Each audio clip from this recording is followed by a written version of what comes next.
Honor X90. So apa yang kelebihan atau Honor Roadshow ni? Sekarang ada dekat Ion Bandaraya Mall ni. Handphone dia yang terbaru. Honor X90. Apa kelebihannya bro? Apa kelebihannya? Jom kita masuk sini, kita tengok. Memang best lah orang Melaka. Event ni daripada 28 Oktober hingga 2 November nanti. Honor X90 ni antara yang mampu milik. Yang inilah yang terbaru ni bro. Bro, kau nak tahu tak? Dia punya bateri ni besar 8300 mAh.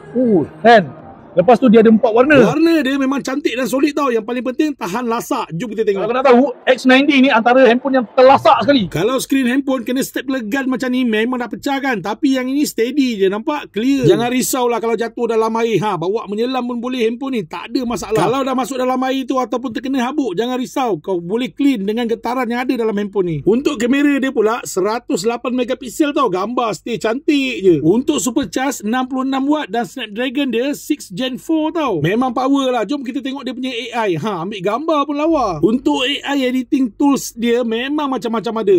Kalau yang ni kau boleh buat cap out. Macam-macam lagi lah gambar. Yang paling penting dia ada AI editing tools eraser. Boleh padam gambar yang kau tak nak. Bukan tu je. Ada macam-macam AI lagi yang best-best. Orang Melaka apa lagi? Jomlah ramai-ramai ke Honor Roadshow di Ion Bandaraya Mall Melaka. Event ni 6 hari je tau. Rugi kalau tak datang. Jomlah.